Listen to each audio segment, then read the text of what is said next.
Yeah, and I'm continuing the conversation that we had last time, right? And obviously, so much of the success that we have is dictated and determined based upon the schedules that we run, right? And obviously, my conversation with all of you guys is how do we run our business like a CEO, right? And fortunately, I get the chance to work with a lot of CEOs. I mean, they may not be called CEOs, but they are CEOs. They run teams of anywhere from 5 people to 100 people that they actually have on their team. So, for all intents and purposes, that's a chief executive officer in an organization. And there's some key things that I have absolutely noticed that I've coached to, that they've had to level up towards, et cetera. I got a really nice PowerPoint for you guys here today for us to be able to navigate through, and we'll get through as much of it as we possibly can.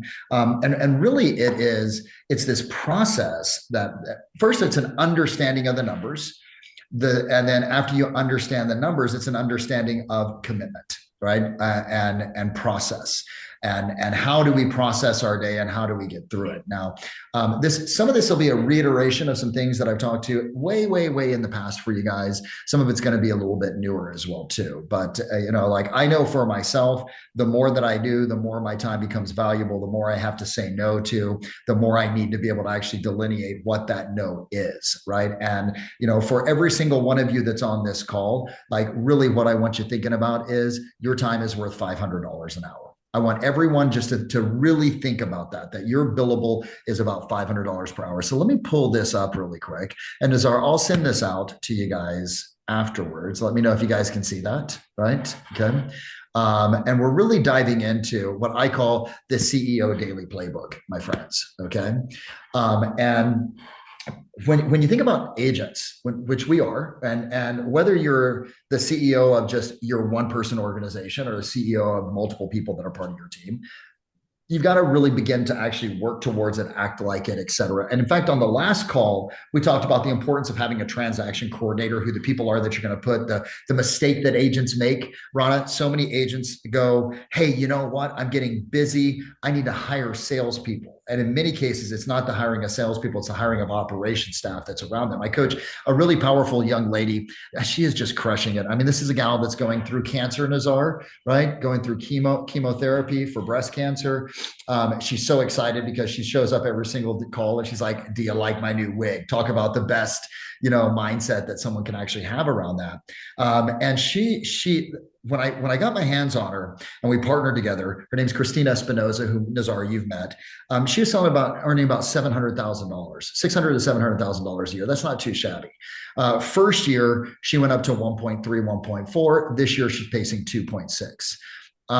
And Rana, her game was not, I got to get a bunch of salespeople. It's, I need to build staff around me so I can do my job effectively, right? So I can have someone that can handle all the minutia, that can handle all the non-500, or in her case, now at this point, it's really like $1,000 per hour or more, right? And so when agents come to me and they say, hey, I have a lead problem. I don't have enough leads. I say, no, you really don't. You have a time management problem disguised as a business problem. Right. Okay. Because most agents and Nazar, we've been around so many of them. They're reactive, not proactive in their business. Right. They engage in a lot of low dollar activities that dominates their production, their productive hours. Right. And they don't have this specific time in their day that is really protected. Right. To be able to go after, to hunt for new business, et cetera. And so here's sort of the format and the flow that I want you guys to think about. The goal is not to have you guys work more hours. Okay. And, this is very different than, let's say, Mike Ferry, my mentor. He's like, you're just going to work, right? And you're going to put in more time and you're just going to go. My thought is, no, we want to have a specified number of hours that we're going to work, and we want to fill it with the most productive dollar per hour activities. So if you can control your day, watch this. If you can control your day, and I want you to write this down, then I can control the number of conversations, or the conversations I have. Right? Control my day, control my morning specifically. I can control the amount and the volume of outbound conversations that I'm having. If I can control the outbound conversations that I'm having, Contacts equal contracts. I can control my closings. And if I can control my closings, I can control my income. So like by reducing all that down, if you control your day and run it like a CEO, Matthew, then you will control your income. Now, this is something that I've always centralized around. It's called the 1440 paradigm. You guys have heard me say that before. And it's something that is just cornerstone to any work that I do is having someone recognize that the people who run big businesses, they don't get more time. The billionaire gets 1,440 minutes. The top producer gets 1,440 minutes in a day. Even the struggling agent, it's the even playing field. Okay, and time I put here. Time's the equalizer. What separates the top producer or the billionaire, right, is how they choose to allocate their time and how they plan it out and where they put their time in, right? Okay. So let me go here because I want you guys to see this. So just understand, if you control your time, you control the output, you control the output, you control your income, you control your income, you control your lifestyle. This right here is, I think, real important for everyone to understand. That the pathway to be able to get to 7 figures. Yeah, Nizar, we grew up around Mike Ferry, my friends. Okay. And Mike, Rana, were you around MFO as well too? Or was it TF? Nope, just Tom Ferry. Yeah. Okay. And once upon a time, I remember seminars and banners at the Mike Ferry organization, believe it or not, that said, think 6, Matthew, think 6 figures. Right. Remember that, Nizar? That was his book, right? Yeah, think 6 figures. And now I'm taking that baton from him and I'm saying, no, I want you guys to think 7 figures, right? And I want you to see, and this is why I truly believe that any agent following the right system, surrendering to it, doing it consistently can get to $1 million in 3 years. And I just want you to write that down. I want you to write down in the first person, I can get to 7 figures within the next 3 years. Because our average is 27 months right now. Like it takes us 27 months, right, to be able to get somebody there. Bill, the fact that, first of all, there's 16 people on this call. 2, no one wrote what you just said to write down. Yeah. And I think it's interesting because like a lot of people won't write it because they're afraid or they don't believe. And that's exactly what it'll be. Yeah. If you believe that you won't achieve anything, then you will not achieve anything. Nothing. And it's simple, right? Like you say, write it down. People are like, oh yeah. No, if you don't write it down, folks, then it won't even happen. It won't even, like, the possibility will go to 0. Yeah. If you write it down, at least your possibility increases from 0. Yeah. So why not write it down? It's 6 X's. Like that's something that studies have shown. When you write something down, there's 6X probability that greater probability you're going to remember it. You're going to take action on it. Yeah. So even if you've heard it before, but I want everyone, Nizar, thank you for that. Because I put a lot of time and effort into the build out of this. I mean, this is specifically just for you guys, because I really do, whether you realize it or not, whether I've gotten a chance to spend time with you or not, my only goal is to get you to 7 figures or as close to that as you want or to your goal. And I want you to see the pathway. But see, what I notice is this is really interesting. I led an event up in Boise about a week ago. Front and center. Well, and I led another event in Palm Springs for another company, right? The people that were taking the most notes were the top producers. There was a guy, Bob Hoff, that I got a chance to spend some time with when I was in Palm Springs. This guy sells $278 million worth of real estate in Dana Point, California, right? Guess who had pages of notes? Bob did, right? That success leaves clues. So listen, guys, this is why I think that you can get to 67 transactions. If you're at 10, 15, 20 transactions right now, then this year, let's say, then you go, okay, I'm at 10, 15, 20. I want to get to 30, 25, 30. And then you go, I want to go from 30 to 50, right? And then I want to go from 50 to 67 or 70. It's not that complicated. And it's not, Matthew, those aren't big leaps. Does that make sense? But it is big changes. There are changes in terms of how you choose to be able to allocate your time. And this is running the math, guys, just so that you know, it's simple math. right? It's 4,020 conversations per year, right? How did I come up with that number? Well, the typical agent, if we take 4,020 divided by 67, typical agent is going to take them about 60 conversations to be able to get a closing. That's the norm. Okay. And if I say, well, I want to reduce this down to the cornerstone, to the ridiculous, right? Then math is the path. 4,067 transactions, 60 conversations per closing, 4,020 conversations, 220 days is 18 conversations a day. Probably about 3 hours. 3 hours of committed work to get $1 million. Now, if I told you all I need is a commitment of 3 hours per day, right? And within the course of 27 months of you doing this, you'd be earning $1 million or more. And most of you could get there faster. How many of you guys would be willing to commit to that? I think it'd be just about, some of you are like, that's a lot of work. That's a lot of conversations. That's hard. Well, you know what's hard is not reaching your potential. And I think that for me, when I look at it, Matthew, that's the hard part, is going, God, I know there's more, and gosh, I should have done, et cetera, right? And we don't know what this market's going to do. Look, rates dropped down to 5.99. We've got a war going on. They're at 6.2 something right now, 15 point increase. You know, like, there's uncertainty in the market, and I want you to please write this down. I overcome uncertainty in my business by talking to more people. I have more conversations. I have more dialogues. So for me, in anyone that I work with, this becomes the most protected number in their business. Whether it's 18 or 10 or 11 or whatever it is.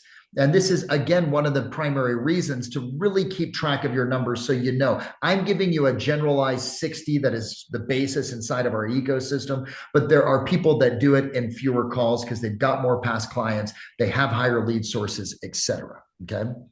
Now, that's step number one, is really the identification of what my goal is, how many conversations it represents, and how much time I need to devote. This is about 3 hours. Right? Basically, if you're really diligent and you're calling, you should get about 5 or 6 conversations per hour. That's why this is 3. If it's less, then you just do the math, right? You've got to figure this out and make the commitment and say, I'm going to protect that morning time, right? Because this drives my business more than anything else. Okay. Now, here's the other piece. The other way that a CEO looks at this, and I brought this up, is if I'm going to earn $1 million, I need to value my time at $1 million. That's $500 per hour in general. Okay. And when I look at $500 an hour activity, because this is where the challenge is, a lot of agents will spend their time in the $10 to $15 to $20 an hour activity versus the 500. 500 is lead generation, lead follow-up, going on appointments, going on consultations, negotiating contracts. I'm so sorry, you can see that the negotiating contracts fell out of the screen there. Okay. But the $10 an hour is email management, social media scrolling, graphic design, researching, rabbit holes, data entry, all of that. Right. So last call, I said, you really need to look at hiring someone, and with VAs, and whether it be Sphere Rocket or My Outdesk or any of them that are out there, you do have an ability to be able to grab someone at $7 an hour, $6 an hour, $5 an hour to bring this off of your plate. A CEO is always looking at, how do I get the lower cost activities off my plate so I can spend more time on the lead generation, lead follow-up, listing appointments, buyer consultations, and negotiating contracts. Right. And so I really want all of you, as you're going through these next 30 days or 3 weeks until we have our next call, to really look at your time, look at the decisions that you're making, and to be able to actually put it in well, where the hell did it go? It didn't make it. The slide didn't make it. Oh, there it is right there. Into the 4 buckets. Okay. Elon Musk has a signal to noise. And I brought this up in previous calls. A signal to noise ratio is their ability to focus on one thing, which is their signal, and have all the rest of the noise disappear, right? It's a ratio. He has a like 2 or 3 to 1, meaning that his signal to noise ratio is 2, 3, 1. Okay. Whereas Steve Jobs was able to focus on one thing, right? Elon is focusing on 2 or 3 things, right? But Jobs was able to just really get rid of it. And this is the process. By the way, there's a really wonderful podcast. All of you should listen to it. It should be on like every day. You're digging into it. It's called the Founders Podcast. Founders. It's so bananas good. And they're like, run your business like Rockefeller, run your business like Musk, and it's all the lessons condensed into like a 45-minute podcast where this gentleman is really unpacking it, right? And they talk about like this principle right here. Now, this is the way that my top producing agents and myself actually like make decisions. We know our time. And let me go back to step one. Step one is we know our output and we protect that. 18, 12, 10 conversations a day. That is protected. Number 2, we know our worth, right? You know your worth and you make decisions upon it. This is the 4D principle that I've taught, for the last couple of years, right?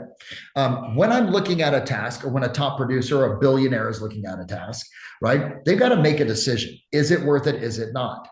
And the is it worth it? Is it not? Is not qualitative. It's quantitative. It's driven by data. It's driven by numbers. Right. And so the 4 Ds that we look at here, Rana, are if it fits the 500, I do it now. It makes it into my schedule. I put it where it needs to go. Okay. Either I do it or schedule it. If it's not worth 500, but it needs to be done, right, then I delegate it. This is why the conversation last masterclass was so critical of building up the support around you to be able to offset and offload those things. If you don't have the support, you get pulled into the lower cost basis. Number 3 is, can I delay this? Do I have an ability? It's important, but it's not urgent. Then I schedule it. I put it in someplace in my schedule versus do it now is almost like, hey, I got to drop everything and I got to get this done. Or number 4, can I delete it? Can I delete this completely? 5 is one of only 3 organizations, like the other 3 are team calls that I do where I work with the teams that I do these webinars for. That's it, right? I've removed it off of my plate, right? Because of the fact that it wasn't the highest. This is building this relationship, supporting Nazar, supporting all of you. This is worth my $2,632 an hour. Like it really is, right? But I removed, Rana, like 6 teams out of my schedule because it didn't fit my dollar per hour. Does that make sense? It wasn't fun. It wasn't easy, but it was necessary. And you know what happened? I'm more lit up than I've ever been in my entire life, right? Because I'm putting the time and the energy towards what it is that I know it needs to go to, which means I can spend more time training my salespeople. I can spend more time building relationships with larger organizations, et cetera. Okay. So this is a really simple process. So let's look at this. Step number 1 is to be able to know the amount of volume and output that I need to have to be able to capture the amount of business that I need to have, right? And protecting that. Number 2 is knowing my dollar amount, right? And then making decisions, number 3, around it using the 4 Ds. Do I do it now? Do I delegate it? Do I delay it? Or do I delete it altogether because it is not important? Okay. Now, and this took me some time to get everybody to be able to actually really jump into this. The day has to be broken. A CEO's day, right? At least in real estate, is broken into 4 quadrants. This is whether you're a CEO of a team or your own personal business. It's the AMPR, the AMBR, the PMPR, or PMBR, and the PMPR. My morning personal routine, my morning business routine, my afternoon planning routine or business routine, and my evening routine. When I get someone to really adopt this, they come back and they say, holy crap, coach, my efficiency is through the roof. Because think about it, Nazar, football's played in 4 quarters. Why? Why isn't it just one consecutive game for 60 minutes? Why do we do 4 quarters of 15 minutes? I'm not a football connoisseur, but I'm assuming it's because they need some time to break. Yeah. I don't know. Break, regroup, assess, move forward at that point, right? And here's the deal too. You can screw up 1 quarter and still win the game, right, guys? Like you really can. And we've seen plenty of football games or basketball games where they're just like, man, they can't buy a shot. They can't get anything going, but they regroup at that quarter or at that halftime. And then they're able to attack the other 2 quarters or the 3 quarters or however many, 1 quarter, et cetera. Right. So it's an easy way to be able to go, like, for example, this morning. Last night, I had a wonderful date night with my fiance. We stayed up a little bit later than is normal. You know what I mean? To be really honest, I blew off my AM personal routine. I slept in a little bit. I didn't watch anything that was motivating this morning, missed my affirmation. I missed it, right? But it didn't screw up the day because I'm on for my AM BR. Does that make sense? I can regroup on my PM BR as well too. So typically though, in the morning, and I'll see this across the board, and Nazar, you and I have been around enough top producers to know every single one of them, right? They know they want to put themselves in the greatest state for success before they start their business day.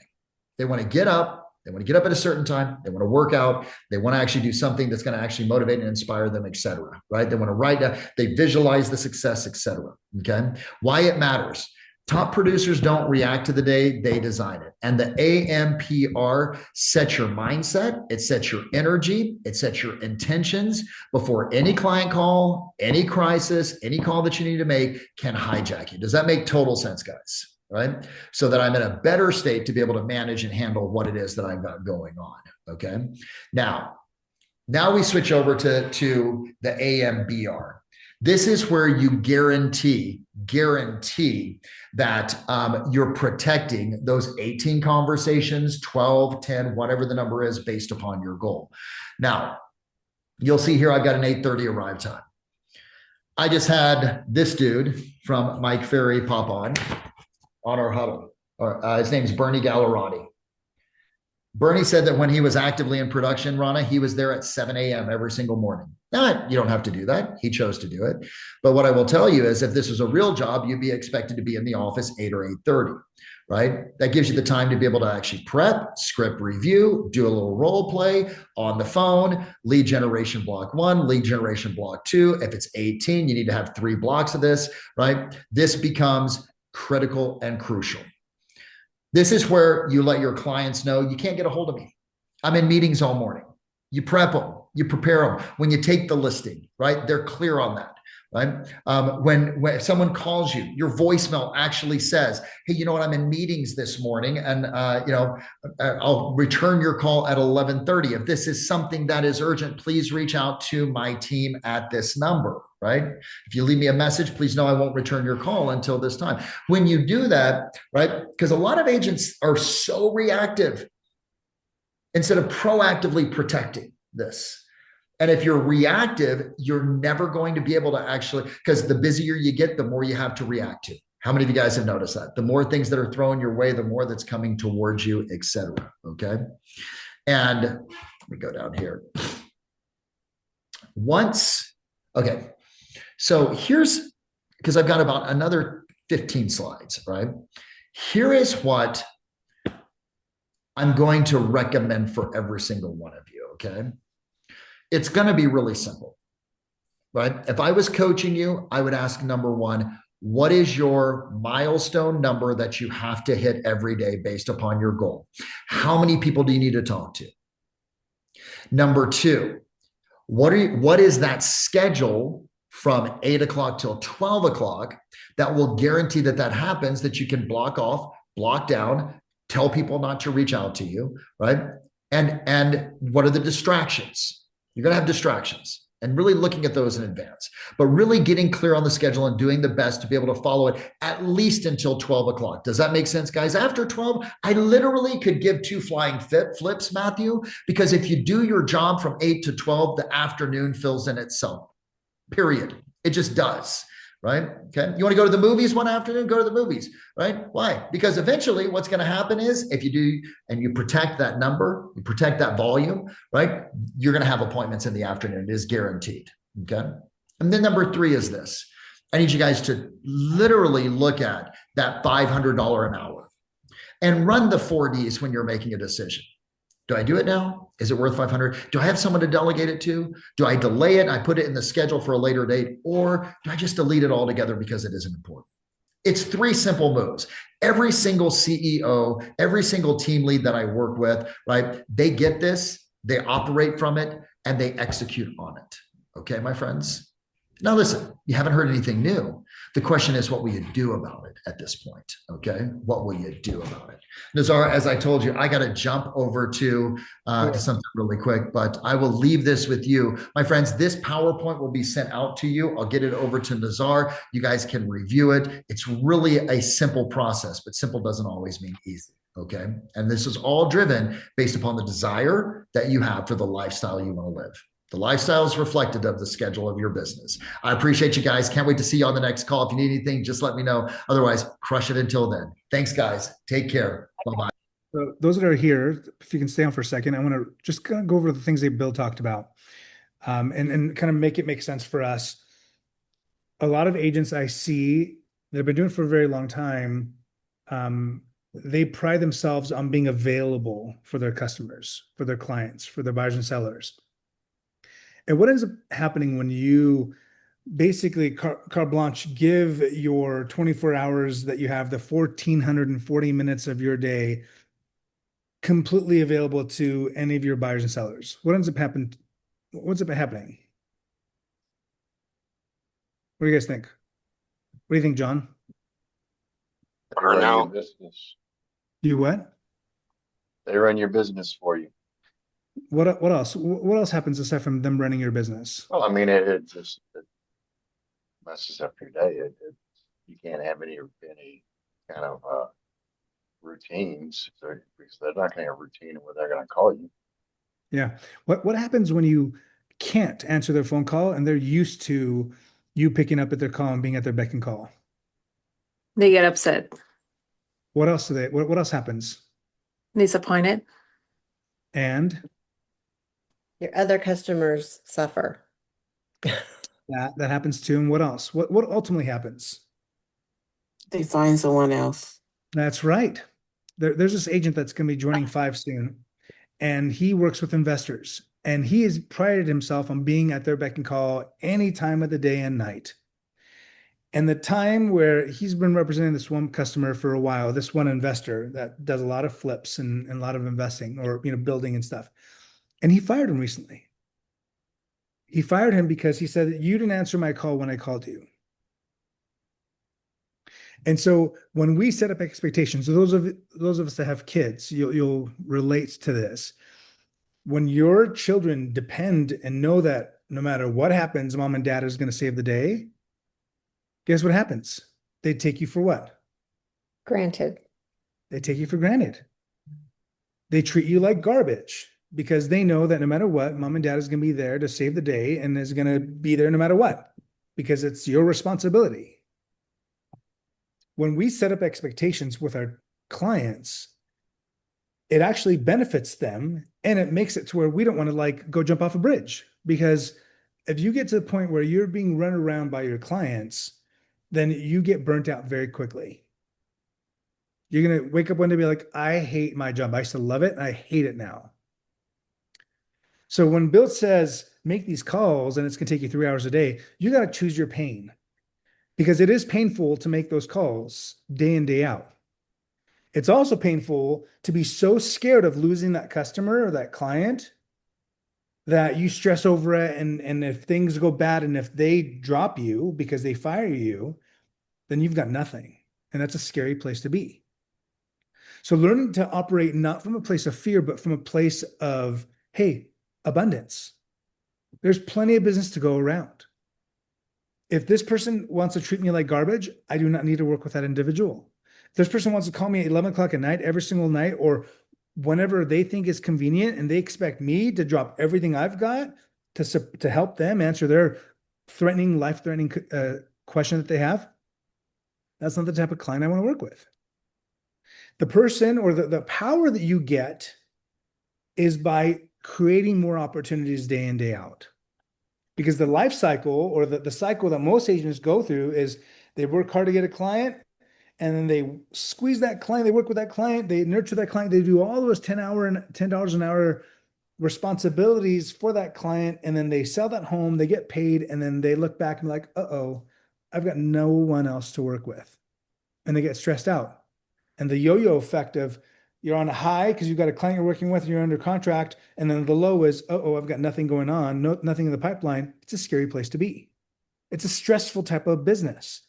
But if you're consistently working, if you're consistently mastering the art of prospecting for new business every single day, follow up, prospect, then the rest of it just kind of falls into place, just like Bill said. This goes true for recruiting agents. This goes true most certainly for buyers and sellers. And so you got to decide, you got to choose your heart. Either your heart is you've got nothing going on and you're stressed out, or your heart is you're going to make those calls. You're going to prospect for business. And that's going to be something you do every single day. You look at anyone in any industry, or even just in business. Like if you don't go to the gym every single day, you go sporadically once a month or twice a month, the results are going to be what the results are. Versus if you go every single day, two things will happen. One, you'll just go and make a whole bunch of new friends and you won't do any workouts. Or two, you're going to go there and actually work out, and therefore it's going to show up in how your body looks and how you feel physically, which then impacts how you feel emotionally. If you spend the next 60 days prospecting for business and making those 18 to 20 contacts every single day that you work, albeit 5 days or 6 days, whatever it is, then in 60 days, you're going to be unrecognizable. You're going to have so much in your pipeline that you can be like, oh my gosh, I'm going to need an assistant. Or you wait 60 days and you do nothing, or you just wait for a handout.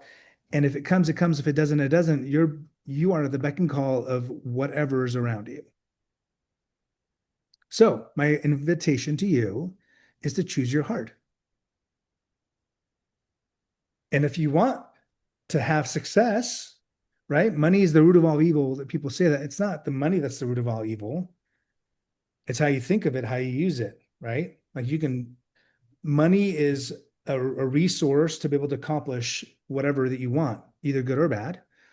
But nonetheless, not having it is really hard. Our lives or this world works that way. So, and even if you don't care about money, that's not a motivator for you, then look at and think about how much of an impact you can create and make in this world. And use that as your motivator, or whatever the other reason, whatever the other why you have is. So anyway, appreciate you guys on here. I'm grateful that those of you that make a commitment to show up, sharpen your tools so that you can go out there and crush it in this world, in this space. And I'm grateful for you. And unless you guys have any questions, then we'll adjourn till next Thursday. Okay, you guys, have an amazing week.